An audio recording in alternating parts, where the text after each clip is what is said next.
মানিকগঞ্জে আবাসিক হোটেল থেকে শিক্ষার্থীসহ ১৮ নারী পুরুষকে আটক করেছে পুলিশ। দর্শক, এ বিষয়ে বিস্তারিত থাকছে ভিডিওতে, তাই অনুরোধ করব ভিডিওটি না টেনে সম্পূর্ণ দেখার। মানিকগঞ্জ শহরের একটি আবাসিক হোটেল থেকে ৯ জন নারীসহ ১৮ জনকে আটক করেছে পুলিশ। বুধবার দুপুরে মানিকগঞ্জ বাস স্ট্যান্ড এলাকার ওই হোটেল থেকে তাদের আটক করা হয়। তাদের মধ্যে ৯ জন নারী ও ৯ জন পুরুষ। তাদের বয়স ১৪ থেকে ৪০ বছর। এদের মধ্যে ৫ জন মেয়ে ও ৭ জন ছেলে প্রাপ্তবয়স্ক। এছাড়া আটক হওয়ার ব্যক্তিদের মধ্যে ৫ জন মেয়ে ও ৫ জন ছেলে শিক্ষার্থী। পুলিশ এবং স্থানীয় বিভিন্ন সূত্রে জানা গেছে, মানিকগঞ্জ বাস স্ট্যান্ড এলাকার ৭তলা একটি ভবনের ৭ম তলায় পদ্মা আবাসিক হোটেল ও ৬ষ্ঠ তলায় রয়েল আবাসিক হোটেল রয়েছে।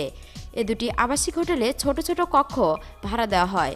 এসব কক্ষে বিভিন্ন সময় অনৈতিক কর্মকাণ্ড হয়ে আসছে।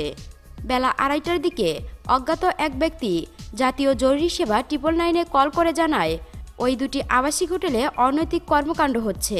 এরপর বিকেল ৩টার দিকে পুলিশ পদ্মা আবাসিক হোটেলে অভিযান চালিয়ে ওই ১৮ জনকে আটক করে। এরপর তাদের সদর থানায় নিয়ে যাওয়া হয়। এ ব্যাপারে কথা বলতে বিকেল ৪টার দিকে পদ্মা নামের ওই আবাসিক হোটেলে গিয়ে কাউকে পাওয়া যায়নি। হোটেলের ছোট ছোট কক্ষগুলোর দরজা খোলা থাকলেও কোনো খদ্দেরকে পাওয়া যায়নি। অভিযানের আগেই অন্য যৌনকর্মী ও খদ্দেররা পালিয়ে গেছেন বলে ওই ভবনের নিচতলার কয়েকজন ঔষধের দোকানদার জানান। ৬ষ্ঠ তলায় রয়েল আবাসিক হোটেলের মালিক আমির হোসেন বলেন, ভবনের ৭ম ও ৬ষ্ঠ তলা ভাড়া নিয়ে আবাসিক হোটেল করা হয়েছে। এসব হোটেলে দম্পতি ছাড়া ভাড়া দেওয়া হয় না বলে দাবি করেন তিনি। তবে পুলিশের ১৮ জনের আটকের বিষয়ে তিনি বলেন, অনৈতিক কাজের জন্যই পুলিশ তাদের আটক করে থানায় নিয়ে গেছে।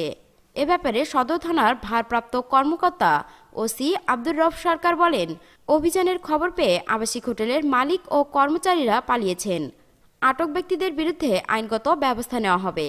আবাসিক হোটেলের মালিকদের বিরুদ্ধেও ব্যবস্থা নেওয়া হবে।